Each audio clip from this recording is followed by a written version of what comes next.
இப்படி ஒரு முதல்வர் வந்து நம்ம முன்னாடி கண்டு தெரிய பார்த்தீங்கன்னா உங்களில் நான் ஒருத்தன் தான் அப்படிங்கிறது தான் நம்மளுடைய முதல்வர் சொல்கிற மாதிரி நான் நினைக்கிறேன். நான் சாப்பிட்றாரு, காலையில் சாப்பிட்டு முடிச்சுட்டு லஞ்சு எடுத்துகிட்டு வந்துடுறாரு, சாப்பிட்றாரு, அங்கேயே பணிபுரிகிறாரு. பட் நான் சொன்னதை கண்டிப்பாக செய்வேன், பட் எனக்கு டைம் கொடுங்கன்னு அவர் வந்து கேட்டிருக்காரு, மக்கள்கிட்ட கேட்டிருக்காரு. கரூருக்கு போய் அந்த மக்களை பார்க்கணும் அப்படின்றது வந்து எல்லாருடைய ஆசையாகவுமே இருக்குது. அது எப்போ சார் நிறைவேறும்? அதிமுகலேருந்து வரக்கூடிய எம்எல்ஏக்கும் வந்து அமைச்சராகிறதுக்கான வாய்ப்புகள் இருக்குது அப்படின்ற மாதிரி சொல்லலாம். அதனால தான் டிலே ஆகுது அப்படின்ற மாதிரி சொல்கிறாங்க. ஸோ அப்படி வரும் பட்சத்தில் ஆல்ரெடி அவங்க மீது ஊழல் குற்றச்சாட்டு சுமத்தி தான் இவர் வந்து ஆட்சி பார்த்துருக்காரு. அவங்கள திரும்ப அமைச்சர்கள் இடம்பெற வைக்கிறது அப்படின்றது எந்த வகையில் கரெக்டாக இருக்கும்? வணக்கம் சார். வணக்கம். முதல்வராக திரு விஜய் அவர்கள் பதவியேற்றதுக்கு பிறகு நிறைய நல்ல விஷயங்கள் வந்து பண்ணிட்டு வராரு. மதுக்கடைகள் மூடி இருக்காரு, சட்டம் ஒழுங்கு பிரச்சனை பரவலாக குறைஞ்சிருக்கு. அண்ட் இப்போ வந்து பரந்தூரில் இதுக்கப்புறம் எந்த வேலைகளும் செய்யக்கூடாது, இருக்கிற வேலைகளை அப்படியே நிறுத்துங்க அப்படின்ற மாதிரியான ஒரு உத்தரவு வந்திருக்கு சார். எப்படி பார்க்குறீங்க? இல்லை, விஜய் அவர்கள் வந்து தமிழக முதலமைச்சராக பதவியேற்றதுக்கு முன்பாக பார்த்தீங்கன்னா பரந்தூர் தான் அவருடைய பரப்புரையை வந்து ஃபஸ்ட்டு ஆரம்பித்து பேசுகிற நிகழ்ச்சிகள் நிறைய இருக்கும் கதை.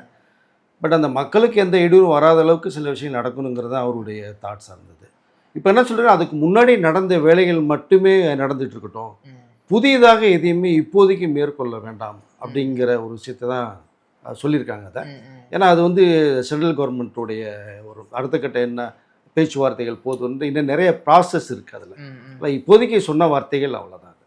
சார், அதே மாதிரி விஜய் அவர்கள் வந்து காலையில் வந்தார் அப்படின்னா ஈவினிங் தான் லஞ்சு கூட வந்து வீட்டிலேருந்து எடுத்துகிட்டு வந்தார்ன்ற மாதிரிலாம் வந்து கட்டுரைகள்லாம் நம்ம பல செய்தித்தாள்களை பார்த்தோம் சார். அந்த அளவுக்கு சின்சியராக வேலை செஞ்சுட்டு இருக்காரு சார். எஸ், அதான் சொல்கிறேன் இல்லையா, மக்கள் விரும்புகிற ஒரு தலைவனாக முதல்வர் இருக்கான்னு நான் சொல்லிக்கிட்டு விரும்புகிறேன். நான் சொன்னால் எளிய மக்களின் ஒரு தலைவர், இப்படிப்பட்ட ஒரு முதல்வர் தான் தமிழக மக்கள் வந்து எதிர்பார்த்தாங்க.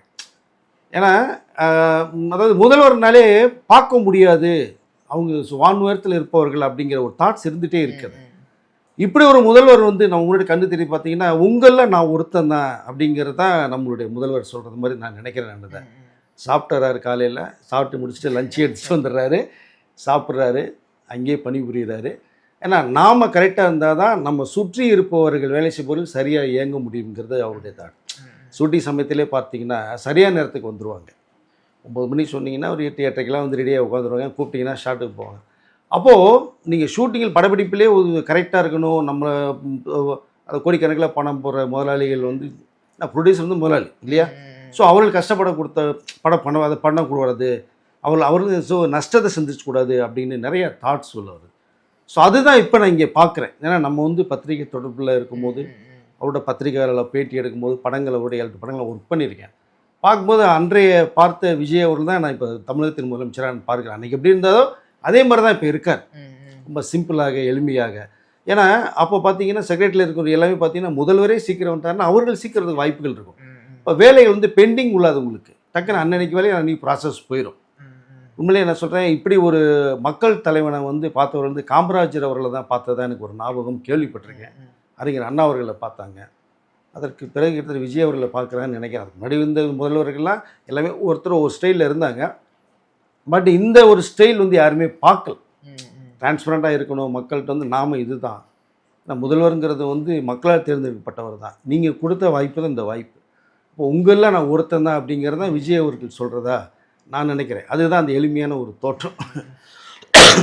ஸோ ஆனால் அந்த எளிமையான ஒரு தோட்டத்தில் வந்து வேலையில் எங்கேயும் அவர் நினச்சா 5 ஸ்டாரில் சாப்பிட வைக்கலாம்ல. ஆனால் அதெல்லாம் கடந்து வந்தவர். அவர் பிரச்சாரத்தை சொன்னார், நான் பார்க்காத எதுவுமே கிடையாது, பணத்தை பார்த்தவன், எல்லாத்தையும் நான் பார்த்துட்டு தான் இங்கே நான் வந்து நிற்கிறேன் அப்படின்னார்.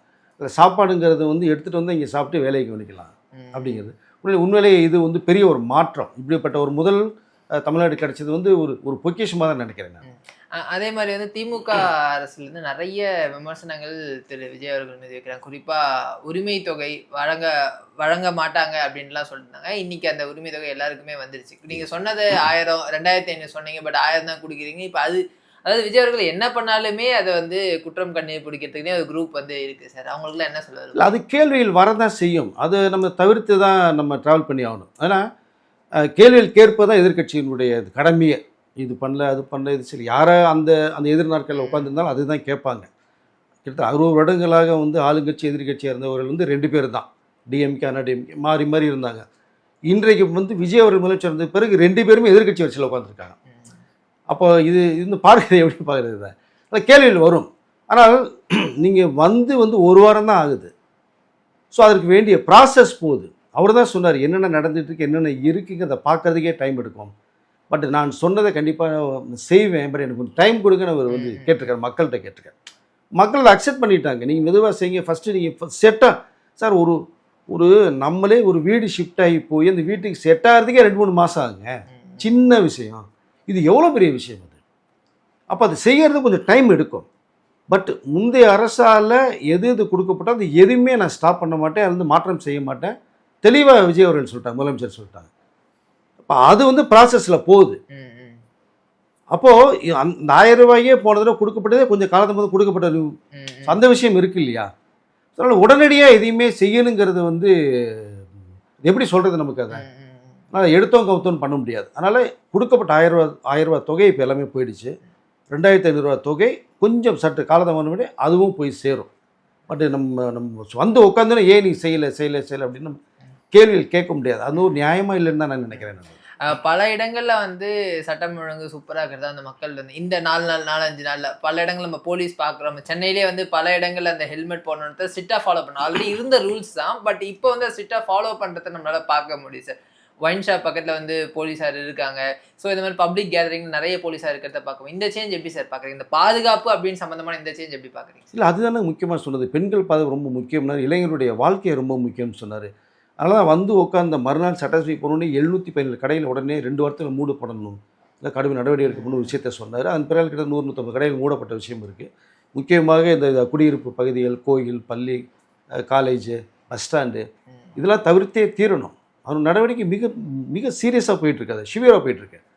ஸோ அதனால் ஒவ்வொன்றும் ஒவ்வொரு விஷயங்கள் பார்க்கும்போது காவல்துறையினுடைய ஸ்பீடு இன்னும் அதிகமாக இருக்குது. நீங்கள் திருச்சி எஸ்பிலாம் வந்து பெரிய ஒரு கேங் கூப்பிட்டு வச்சு வார்னிங் கொடுத்துருக்காரு. முன்ன மாதிரிலாம் கிடையாதுப்பா, இப்போ எல்லாமே டோட்டலாக கலர் மாறியாச்சு, நீங்கள் ஏதாவது சேட்டை பண்ணி தூக்கி உள்ள போட்டால் வாழ்க்கையை போயிருந்தீங்க, பார்த்து வாழ்க்கையை நடத்த பாருங்கன்ற அளவுக்கு அட்வைஸ் பண்ணியிருக்காங்க. அதை இளைஞர்களுடைய வாழ்க்கையை ரொம்ப முக்கியம்னு நினைக்கிறாரு. ஸோ நம்ம தமிழக முதலமைச்சர் அவர்கள் சிறப்பாக வழிநடத்தி கொண்டு போனோம்னா உடைய வாழ்க்கை சிறப்பாக இருக்கும் அப்படிங்கிறது தான் ரொம்ப முக்கியமாக பார்க்கப்படுது. ரெண்டு, போதைப்பொருள் கலாச்சாரத்தையும் வந்து ஒழிக்கணுங்கிறது அவருடைய முக்கிய குறிக்கோள். வாழ்க்கை நிறைய 15 வயசு பசங்கள்லாம் போதையில் போய் அடிமையாகி என்ன பண்ணி தெரியாமல் சுற்றிட்டு இருக்காங்க. அதெல்லாம் தவறுகள் நிறைய நடக்குது. அதனால் இந்த 4-5 சிஸ்டத்தில் 3-4 நாளில் போட்ட அந்த விஷயங்களை பார்த்தா மக்கள் மத்தியில் மிகப்பெரிய வரவேற்பை பெற்றிருக்கு. அதே மாதிரி வெள்ளை அறிக்கை வெளியிடப்படும் அப்படின்னு திரு விஜய் அவர்கள் சொல்லியிருந்தாரு. மக்களும் அதுதான் வெயிட் பண்ணுறேன். ஏன்னா அவர் தொடர்ந்து மீட்டிங்கில் வந்து இருக்காரு, நிதித்துறை சம்மந்தமாக என்னென்ன இருக்கிறேன்னா இல்லை அப்படின்றது. அது வந்தால் தான் மக்களுக்கு முழுமையாக கடந்த 5 வருடங்கள் என்ன நடந்துச்சு அப்படின்னு தெரியும். அது எப்போ வெளியிட வாய்ப்பு இருக்குது சார்? இல்லை, அது என்னென்னா மக்கள்கிட்ட வந்து டிரான்ஸ்பரண்ட்டாக இருக்கணுங்கிறது அவருடைய தாட்ஸ். மக்கள் முன்னாடி நம்ம என்ன பண்ணுறோம், என்ன செய்கிறோம், என்ன நடந்தது, என்ன நடக்க போகுது அப்படிங்கிறத மக்கள் முன்னாடி டேபிளில் வச்சிடணும்னு விருப்பப்படுறார். அதுதான் அவர் சொன்ன விஷயம். ஏன்னா இப்போ கூட பார்த்தீங்கன்னா போலீஸ் ஸ்டேஷனில் போய் நீங்கள் ஒரு கம்ப்ளைண்ட் கொடுத்து எதற்காக வர்றாங்கன்ற அந்த ஒரு இது கேட்டீங்க அப்படின்னா கம்ப்ளைண்ட்டை வாங்கும்போது அவர்கிட்ட ஒரு வீடியோ எடுக்க சொல்லிட்டாங்க. காவல்துறையும் நீங்கள் என்ன பதில் வீடியோ எடுக்க சொல்லிட்டாங்க. இது மக்கள்கிட்ட டிரான்ஸ்பரண்ட்டாக போய் சேரணும். இப்போ எந்த தவறும் நடக்கக்கூடாது. இப்போ இதுக்கு முன்னாடி என்ன நடந்தது, மக்களுக்கு போய் என்ன சேரலை அப்படிங்கிற ஒரு விஷயம் இருக்கு இல்லையா, அதை மக்கள் மத்தியில் நான் கொண்டு வந்து சேர்க்கிறேன்னு சொல்லியிருக்கார்.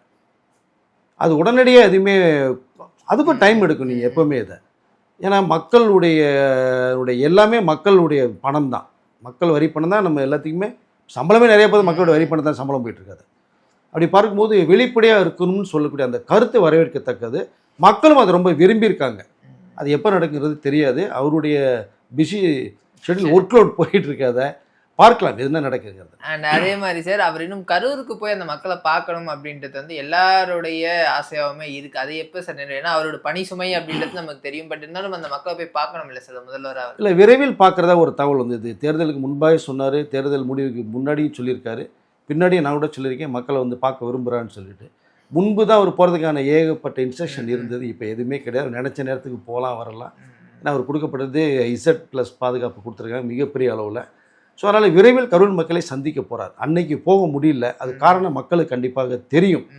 இல்லை, இப்போ அடுத்த கட்டத்துக்கு அந்த மக்களை சந்திப்பு நிகழ்ச்சி ஆரம்பமாகும் போது கரூர் மக்களை சந்திப்பான வாய்ப்புகள் நிறைந்த தகவல் வந்திருக்கு. ஸோ ஃபஸ்ட்டு போகிறது அதுவாக தான் இருக்கும்னு நான் நினைக்கிறேன். ஏன்னா வந்து எந்த இடத்துல அவரோட அரசியல் முடிஞ்சுச்சு அப்படின்னு சொன்னாங்களோ இன்னைக்கு அதே இடத்துக்கு வந்து அவர் முதல்வரா போறாரு. அண்ட் அது மட்டும் இல்லாம சார் எல்லா கிராமங்களுக்கும் நான் வந்து உங்களை சந்திப்பேன் அப்படின்ற ஒரு வாக்குறுதியும் அவர் வந்து கொடுத்தார். அதுக்கான டைம் இருக்குமா சார்? அது கண்டிப்பாக இனிமேல் உருவாக்கிக்கலாம், பிரச்சனை கிடையாது. அது நீங்கள் இதற்கு முன்பாக விட்டு போன இடங்கள் நிறைய இடங்களுக்கு போக முடியல. அதெல்லாம் போயிருந்தாருன்னா சாரோட 200 தொகுதியில் அசால்ட் அடிச்சுட்டு போயிருப்பார். பட் அதில் நிறைய இடங்களுக்கு போக முடியல. நிறைய இன்ஸ்ட்ரக்ஷன், 5000 பேர் தான் வரணும், இந்த டைத்துக்கு போகணும், 1/2 hour தான் இருக்கணும், இந்த நேரத்துலேருந்து இங்கே போகணும், அது போகணும், அவ்வளோ டைட் பண்ணாங்க. ஸோ பகல் பொழுது மட்டுமே அவர் போக முடிஞ்சது, மாலை நேரத்தில் போக முடியல. போனால் வேலையை விட்டு போனவங்களாம் விஜய் வந்திருக்கான்னு வந்துருவான்னு சொல்லி கரூர் சம்பவத்துக்கு பிறகு அதை தவிர்த்தார். நம்மளால் மக்களுக்கு இந்த கஷ்டம் வந்துடக்கூடாது. அதனால் இனிமேல் வந்து தமிழ்நாட்டில் எந்தெந்த சந்து பொந்து இருக்கோ அத்தனைக்கு போகிறதுக்கான வாய்ப்பு நிறையன்ற ஒரு தகவல் கிடைச்சிருக்கு. மக்களை சந்திப்பார் கண்டிப்பாக. இனிமேல் அவர் ஏற்கனவே சொல்லியிருக்காரு, மாதத்துக்கு ஒரு முறை நான் வருவேன் நான் அப்படின்னு சொல்லியிருக்காரு. அதை செயல்படுத்துவார். அவருடைய தொகுதி மட்டும் இல்லை, எல்லா தொகுதியும் வருவேன்னு சொல்லி அவரே சொன்ன விஷயம் இருக்கு. அதனால் அது கூடிய விரைவில் மக்கள் சந்திப்பு வரும்னு நினைக்கிறேன். சில மாதிரி இப்போ அதிமுக பிளவுபட்டிருக்கக்கூடிய சூழலில் இன்னும் இவங்க அமைச்சரவை விரிவாக்கம் பண்ணாமல் இருக்காங்க. அதில் வந்து அதிமுகலேருந்து வரக்கூடிய எம்எல்ஏக்கும் வந்து அமைச்சராகிறதுக்கான வாய்ப்புகள் இருக்குது அப்படின்ற மாதிரி சொல்லலாம். அதனால தான் டிலே ஆகுது அப்படின்ற மாதிரி சொல்கிறாங்க. ஸோ அப்படி வரும் பட்சத்தில் ஆல்ரெடி அவங்க மீது ஊழல் குற்றச்சாட்டு சுமத்தி தான் இவர் வந்து ஆட்சிக்கு வந்திருக்காரு. அவங்கள திரும்ப அமைச்சரவையில் இடம்பெற வைக்கிறது அப்படின்றது எந்த வகையில் கரெக்டாக இருக்கும் சார்? இல்லைங்க, முதல் பட்டியல் வந்து போட்டாங்க, 9 அமைச்சர்கள் பதவியேற்றாங்க. 2ஆம் கட்ட பட்டியல் இப்போ ரெடி ஆகிட்டு 10 பேர் வந்து செலக்ட் பண்ணியிருக்காங்க. அது கொஞ்சம் கொஞ்சமாக தான் விரிவாக்கம் பண்ண முடியும். எடுத்த உடனே நம்ம டக்குன்னு ஒரு ப்ராசஸ் பண்ண முடியாது. கொஞ்சம் டைம் கொடுக்கணும் இல்லையா கொஞ்சமாக அட்லீஸ்ட் ஒரு 1 month டைம் கொடுக்கணும். பட் அந்த டைத்துக்குள்ள ப்ராசஸ் போகுது. பட் அவர்கள் வந்து பதவி கேட்டாங்களாங்கிற விஷயம் வரை தகவல் வரலை. ஆனாலும் கேட்பதற்கு வாய்ப்புகள் நிறைய இருந்தால் நான் நினைக்கிறேன். நான் இதை ஏன்னா காங்கிரஸ் வந்து வேணான்னு சொன்னால், பட் இன்னும் 2 அமைச்சர்கள் தர மாதிரி வாய்ப்புகள் இருக்குது. மற்ற யாருமே கேட்கல. சிபிஐயோ சிபிஎம் திருமாயா அவர்களோ அண்ட் ஐஎம்ஓலோ வந்து யாருமே கேட்கல. அப்படி இருக்கும் பட்சத்தில் வந்து அண்ணாடிஎம்கே வந்து 25 பேர் வந்து மிகப்பெரிய ஆதரவு கொடுத்துருக்காங்க. கேட்கவே கிடையாது இவங்க, விஜய் அவர்கள் கேட்கவே கிடையாது. பட் ஆதரவு அவங்களே ஆட்டோமேட்டிக்காக கொடுக்கப்பட்ட விஷயம் இருக்குது. அப்போ அதனால் முக்கியமாக கொடுக்கப்படும்போது நீங்கள் ஒரு விஷயம் வந்து நடந்து முடிந்ததையே நீங்கள் நினச்சிட்டு பேசிகிட்டு இருந்தீங்கன்னா அது வேலைக்காகாது. தேர்தலுக்கு முன்பாக எவ்வளவோ பிரச்சாரம் நடந்தது, ஒருத்தர் எந்த மாதிரி பேசினான்னு தெரியும். அதற்கு பின்பாக என்ன நடக்குது, ஒரு மாற்றம் வந்துருச்சு, அந்த மாற்றத்தை நோக்கி தான் நீங்கள் செயல்படணும். உங்களுக்கு ஃபஸ்ட்டு முக்கியம் என்ன, தமிழோட மக்களும் முக்கியம் அப்படின்னா நீங்கள் வந்து அந்த விஷயம் பண்ணக்கூட இந்த விஷயம் பண்ணக்கூட நீங்கள் எடுத்துக்கிட்டே கொண்டு போக முடியாது. இனிமேல் எப்படி நடக்கலாம், அவர் தெளிவாக ஒரு விஷயத்தையும் முதல்ல பதவி ஏற்றும் போதே சொல்லிட்டார்.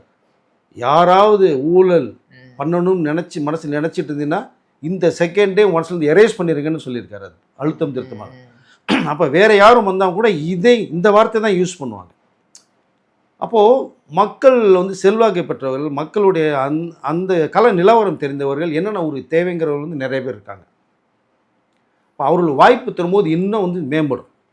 அதனால் இது வரைக்கும் நீங்கள் சொன்னது மாதிரி அண்ணாடிஎம்கே ஆதரவு தெரிவித்தவர்கள் நீங்கள் கேட்கல. கேட்டால் கொடுப்பாரா கொடுக்க மாட்டாங்க 2வது விஷயம். கொடுத்தாலும் தவறு இல்லைங்கிறது தான் மற்ற எல்லோருடைய பார்வையும் இருக்குது. ஆனால் விமர்சனங்கள் கண்டிப்பாக வரும். நீங்கள் வந்து அதை 2 கட்சி தான் எதிர்த்து நீங்கள் பண்ணதே பிரச்சாரம். அப்படி இப்போ எப்படி சேர்க்கலாங்கிற ஒரு கேள்வியில் வரும். பட் அவர்களே ஒரு ஆதரவு தெரிவித்து நான் மக்கள் தலைவர் எம்ஜிஆர் அவர்களை போல் விஜய் அவர்களை பார்க்கணும்னு சொல்கிறாங்க. அப்போ இந்த அரசு சூப்பராக இருக்குது, நல்ல செயல்பாடு இருக்குது, ஒரு பெரிய மாற்றத்தை உருவாக்கியிருக்கார் விஜய் அவர்கள் வந்து அப்படிங்கிறதையும் சொல்கிறாங்க. அப்போது ஒருத்தர் நல்லா தூக்கி வச்சு பார்க்கும்போது நீங்கள் அவர்களை அரவணைச்சு போகிறது தான் சிறப்புன்னு நான் நினைக்கிறேன். பார்க்கலாம் என்ன நடக்கிறத. நம்ம வந்து அடுத்தடுத்த இது நமக்கு நிறைய தெரிய வரும், நிறைய விஷயங்கள் பேசணும். பொறுத்து வந்து பார்க்கலாம் சார். அடுத்த நிகழ்வு தொடர்ந்து பேசுகிறேன் சார். தகவலுக்கு ரொம்ப நன்றி சார்.